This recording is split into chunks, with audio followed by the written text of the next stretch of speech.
जय हिंद सभी को। आज हम देखेंगे अर्थशास्त्र क्या है।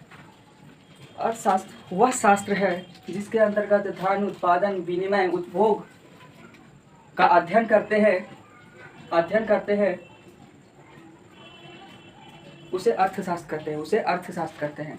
उसे अर्थशास्त्र वह इकाई है जिसके अंतर्गत वह शास्त्र है जिसके अंतर्गत उत्पादन, धन, विनिमय, उपभोग का अध्ययन करते हैं उसे अर्थशास्त्र कहते हैं।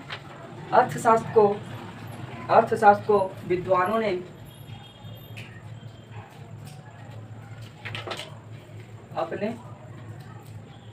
अपने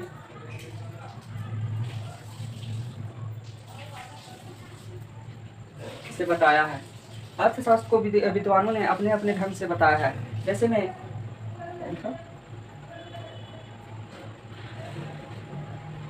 सेम्युलस ने कहा यह धन का शास्त्र है, धन का अध्ययन करता है। यह धन का अध्ययन करता है। एडम स्मिथ ने कहा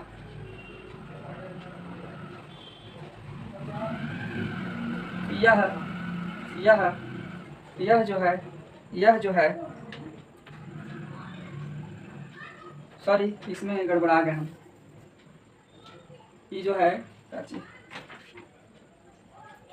यह जो है विकास का अध्ययन करता है। यह जो है एडम स्मिथ ने बताया द वेल्थ ऑफ नेशन पुस्तक में।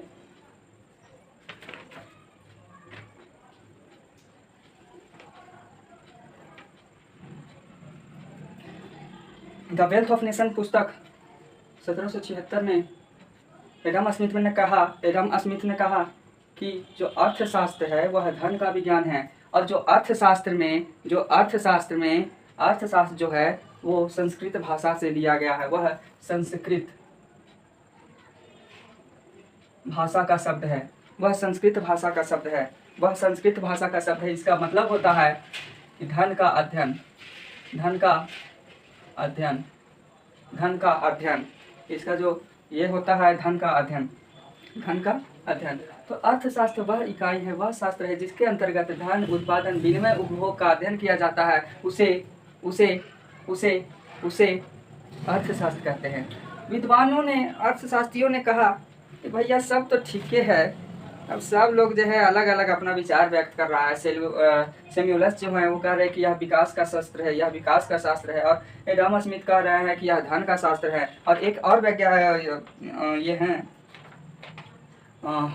विद्वान है, एक और विद्वान है रॉबिन्स। इन्होंने कहा कि व्यक्तियों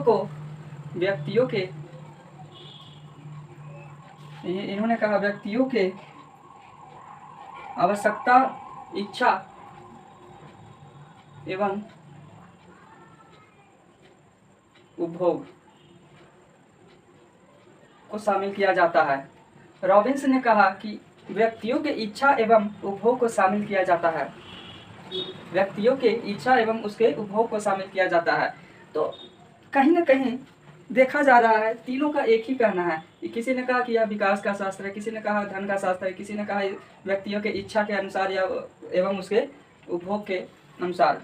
तो हम क्या कह नहीं सकते हैं, क्या हम नहीं कह सकते हैं ये कि अर्थशास्त्र वह शास्त्र है या वह विज्ञान है जिसके अंतर्गत धन का अध्ययन करते हैं, उत्पादन का अध्ययन करते हैं, विनिमय का अध्ययन करते हैं, उपभोग का अध्ययन करते हैं, उसे अर्थशास्त्र कहते हैं। तो इसका शाब्दिक अर्थ है कि अर्थशास्त्र वह विज्ञान है, वह शास्त्र है जिसके अंतर्गत धन का अध्ययन होता है, उत्पादन का अध्ययन होता है, विनिमय का अध्ययन होता है और उपभोग का अध्ययन होता है। इसी को ये कुछ विद्वानों ने कहा कि इस अनुसार से बताया। अब हम देखते हैं नेक्स्ट टॉपिक कि भैया ठीक है कि अर्थशास्त्र तो है ये है, चलिए ठीक है, अर्थशास्त्र है, बहुत अच्छा चीज़ है। इसका अर्थ कि धन, उत्पादन, विनिमय, उपभोग, तो क्या यहीं तक ये सीमित रहेगा? क्या इससे आगे कुछ नहीं हो सकता है? इतना बड़ा ये है सारा चीज़, जैसे जो कैलकुलेशन चल रहा है व्यापार में, वो सब कैसे संभाला जाता है? तो ये एक अर्थशास्त्री थे जिनका नाम है वैगनर फ्रिज। इन्होंने 1933 से 34 में अर्थशास्त्र को दो भागों में बांट दिया। ये जो अर्थशास्त्र है इसको दो भागों में बांट दिया, व्यष्टि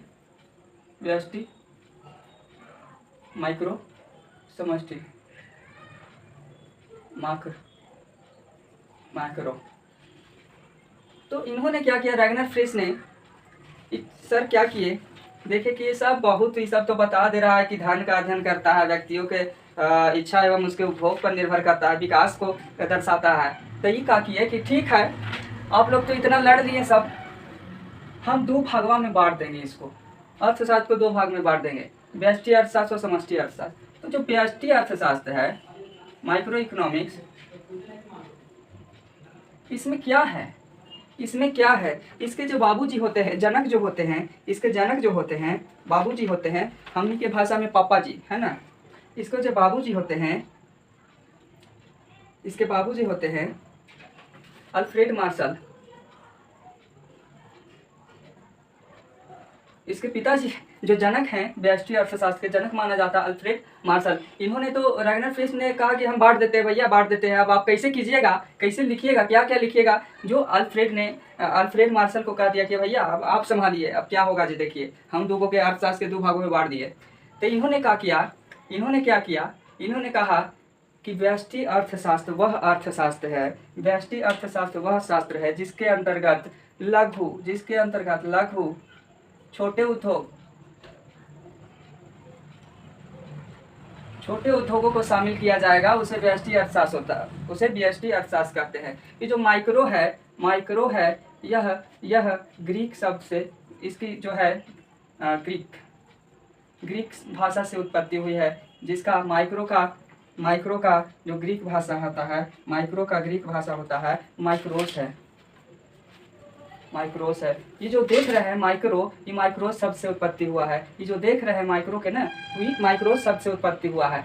तो ये छोटा कहा किया ना कि अल्फ्रेड मार्शल, रैगनर फ्रिश सीधे कहें कि ये भैया हम तो बांट दिए इस चीज़ को। रैगनर फ्रिश ने 1933 से 34 में व्यष्टि अर्थशास्त्र और समष्टि अर्थशास्त्र को विभाजन कर दिया, अर्थशास्त्र को दो भागों में बांट दिया, विभाजन कर दिया, व्यष्टि अर्थशास्त्र समष्टि अर्थशास्त्र, कि अब तो हो गया दम दिक्कत।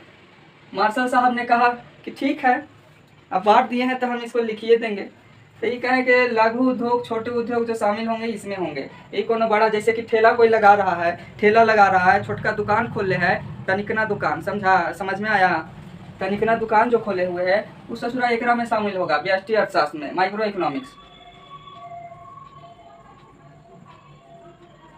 ये जो होगा छोटकन ठेला, ऐसा का ठेला होता है ना, ऐसा ठेला होता है, एकरा में चक्का लगा रहता है। तो एकरा में फोकचा जो बेचेगा, चाट जो बेचेगा, सब्जी जो बेचेगा, फल जो बेचेगा, छोटा किराना स्टोर रहेगा, उस सभी लोग, शादी ब्याह में पत्तल ठोना, ये सब फलाना ठिकाना बोलता है, छोटा उद्योग भी, कारखाना भी व्यष्टि अर्थशास्त्र में आएगा, इसका जो व्यष्टि अर्थशास्त्र है, माइक्रो इकोनॉमिक्स, माइक्रो कहाँ से आया है भाई, कहाँ का शब्द है, तो ग्रीक का शब्द है, माइक्रो शब्द से बना है, जो माइक्रो। अर्थशास्त्र किसे कहते हैं, तो अर्थशास्त्र वह शास्त्र है जिसके अंतर्गत धन उत्पादन विनिमय उपभोग का अध्ययन किया जाता है, उसे अर्थशास्त्र कहते हैं। सैमुअल्स ने क्या कहा कि अर्थशास्त्र वह विज्ञान है जिसके अंतर्गत विकास को ध्यान में रखा जाता है। और एडम स्मिथ ने क्या कहा कि द वेल्थ ऑफ नेशन में 1776 के पुस्तक में बताया कि अर्थशास्त्र वह शास्त्र है जिसके अंतर्गत धन का अध्ययन किया जाता है। रॉबिन्स ने कहा कि अर्थशास्त्र वह शास्त्र है जिसके अंतर्गत व्यक्तियों की इच्छा एवं उसके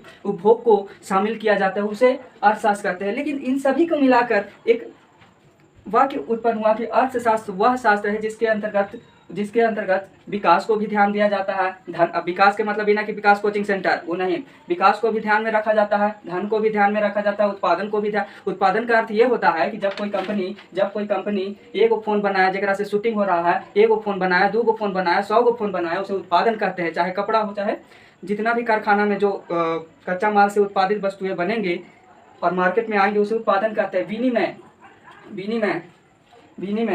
विनिमय और उपभोग का मतलब क्या है भैया, इसका मतलब अब अगला वीडियो में बताएंगे। समझ में आया? तो हम देखें कि अर्थशास्त्र क्या है, और अर्थशास्त्र का जो उत्पत्ति हुआ है वो कौन सा भाषा है, संस्कृत भाषा से उत्पत्ति हुआ है, जिसका अर्थ होता है धन का अध्ययन करना। हमारे यहाँ संस्कृत में पहले ही बता दिया गया कि अर्थशास्त्र वह विज्ञान है जिसके अंतर्गत धन का अध्ययन किया जाता है। बताइए, हमारा जो शास्त्र है संस्कृत है, उसमें बताया गया कि अर्थशास्त्र वह शास्त्र है जिसके अंतर्गत धन का अध्ययन किया जाता है। अर्थशास्त्र का सांस्कृतिक अर्थ धन ही होता है। तो समझ में आया? उन छोटों को नहीं समझ में आएगा ये ससुरा चैटिंग में अभी लगल होगा यूट्यूब चालू करके। समझ में आया? एकदम एकदम ईजी है, बेसिक आज बताए हैं, कल से एकदम मार हो जाएगा यूट्यूब में, आपको पढ़ा देंगे। समझ में आया? चलो ठीक है, सभी को जय हिंद।